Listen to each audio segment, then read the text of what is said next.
Hi guys, welcome to the Pakistani family entertainment. तो कैसे हैं आप? मेरा नाम है मेरा खुर्रम। नाम है वजात है। आज का वीडियो बहुत ही बड़ा होने वाला है। उससे पहले चैनल को सब्सक्राइब नहीं किया, चैनल को सब्सक्राइब लाजमी कर दीजिएगा। अब स्टार्ट करते हैं भाई साहब।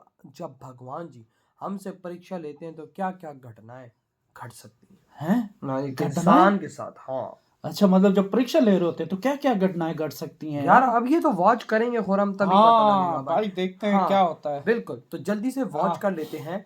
तो जल्दी भाई। ओहो सॉरी, हैंड स्टार्ट। भगवान जब परीक्षा लेते हैं तो ये घटनाएं आपके साथ घटित होनी शुरू हो जाती हैं। हनुमान जी यार, नमस्कार, हम सभी पर बजरंग बली जी की कृपा सदैव बनी रहे। भगवान हमारी परीक्षा क्यों लेते हैं, किन रूपों में लेते हैं और किस तरीके से लेते हैं, ये भी आज के इस अंक में हम इसी विषय पर चर्चा करेंगे। जब आप भक्ति करना शुरू करते हैं तो धीरे धीरे जब आपकी भक्ति परिपक्व होनी शुरू होती है, मतलब पूरी, उस समय ईश्वर आपकी परीक्षा लेते हैं। वह जब परीक्षा लेते हैं तो कई बार आपके साथ ऐसा होता है कि आपके घर में आर्थिक परेशानियां बढ़ने लग जाती हैं, शारीरिक बीमारियां बढ़ने लग जाती हैं। ऐसा लगता है मानो बीमारियां घर छोड़ने का नाम ही नहीं ले रही। यह सब उनकी परीक्षा ही होती है। जब आपके हृदय में उनके के प्रति विश्वास टूटना शुरू हो जाए, आपको ऐसा लगे कि ईश्वर मेरे साथ है ही नहीं, जब आप पूजा पाठ कर रहे हैं और आपके साथ इस प्रकार की घटनाएं घटित होने लगे कि आपका विश्वास डोलने लगे, तो आप याद रखें कि ईश्वर आपकी परीक्षा ले रहे हैं। इस समय सबसे ज्यादा जरूरी होता है यह बात याद रखना कि आप बिल्कुल किनारे पर ही खड़े हैं। आपकी नैया किनारे पर ही है, बहुत पास है, वह पार होने वाली है। बस उसमें थोड़ा सा समय है, थोड़ा सा और कष्ट है, उसमें जरूरत है थोड़ा सा धैर्य और थोड़ा सा और संयम रखने की। हमारे साथ यही तो होता है कि हम जीवन भर भक्ति करते हैं, जीवन भर हम उस ईश्वर की भक्ति करते हैं और हमें जब हमारा इच्छित फल प्राप्त नहीं होता, परेशानियां जीवन में बढ़ने लगती हैं, जब हमारी नैया बिल्कुल पार होने वाली होती है, उस समय ईश्वर हमारी परीक्षा लेते हैं ताकि अगर हम विश्वास को अडिग रख ले तो हम पार हो जाते हैं। वहीं अगर विश्वास टूट गया तो फिर हम उसी भंवर में फंस के रह जाते हैं। इसलिए ईश्वर की कृपा किसी किसी पर ही होती है। पहले ईश्वर देखते हैं कि मेरा जो भक्त है, जिसको मैंने चुना है, उसका कितना विश्वास अडिग है मेरे ऊपर। जिसको मैंने चुना है उसकी कितनी भक्ति है, कितनी श्रद्धा है मेरे ऊपर। तब जाकर कोई परीक्षा में उत्तीर्ण होता है, उसकी भक्ति सार्थक होती है। देखना भाई, ईश्वर जब परीक्षा लेते हैं तो अलग अलग रूपों में कई तरीके से लेते हैं। कई बार मैंने आपको बताया कि जैसे घर में आपके बीमारियां बढ़ जाएंगी या आर्थिक संकट आ जाएगा, या घर के जो लोग हैं, परिवार के जो सदस्य हैं, उनमें आपसी कलेश होने लगेगा, संबंधों में मनमुटाव आने लगेगा। उस समय आप देखेंगे कि आपकी भक्ति, आपका विश्वास टूटने लगेगा, पूजा पाठ करने का आपका मन ही नहीं करेगा। तो वह एक ऐसा समय है जिस समय आपके जीवन में एक सही व्यक्ति प्रवेश करने वाला होता है। आप देखेंगे कि आप हजारों लोगों के पास भटक चुके होंगे, कई पंडितों और कई तांत्रिकों के पास आप जा चुके होंगे, पर ऐसा कोई भी आपको नहीं मिला होगा जिसके पास जाकर आपको मन की शांति मिले या आपके समस्याओं का हल मिले। तो उस समय आप समझ ले कि यह आपकी परीक्षा चल रही है। उस समय आपको अपने विवेक से कार्य करना है और यह सोचना है कि भगवान मेरी परीक्षा ले रहे हैं। देखिए, जो भक्त सुदामा थे वह भगवान श्री कृष्ण का नाम हमेशा जपते थे। वो अंतिम सांस तक श्री कृष्ण का नाम जप रहे थे। 4 दिन से उन्होंने भोजन नहीं किया था, उनका परिवार भी भूखा था। कभी उन्होंने यह नहीं सोचा कि भगवान का नाम जपते हुए भी मुझे इतने दिन हो गए, अभी तक भगवान ने मेरे पेट में अन्न का दाना क्यों नहीं दिया। और भगवान की जब कृपा हुई तब एक ऐसी अवस्था में वह थे जब वह भव सागर से पार होने ही वाले थे, किनारे पर ही थे। उस समय ईश्वर ने उनकी परीक्षा ली। 4 दिनों तक वो भूखे थे, उनका परिवार भूखा था। जब वो द्वारिका गए थे पैदल तो लोगों ने उन्हें ताना मारा, उनका मजाक उड़ाया। उन लोगों ने उन्हें वहाँ से यह कहकर भगा दिया कि यह भगवान कृष्ण के दोस्त कैसे हो सकते हैं। और यही वह समय था जब भगवान श्री कृष्ण स्वयं भागते हुए उनसे मिलने के लिए बाहर आए। उन्होंने उन्हें अपने गले से लगा लिया। यह प्रसंग आज भी याद किया जाता है। क्यों याद किया जाता है? क्योंकि वह भक्त की परीक्षा थी जिसमें वह उत्तीर्ण हुए। ऐसे ही हमें भी समझना है कि जो हमारी परीक्षा चल रही है इसमें हमें पार होना है। जब आप परेशानियों से घिरे हुए हैं वह आपकी परीक्षा ही है और आप भवसागर से पार होने ही वाले हैं। परेशानियां आती हैं, सभी के जीवन में आती हैं। ऐसा कोई नहीं है जिसके जीवन में परेशानी ना हो। कोई कितनी भी भक्ति कर ले उसका पूरा जीवन सुखमय कभी नहीं होता।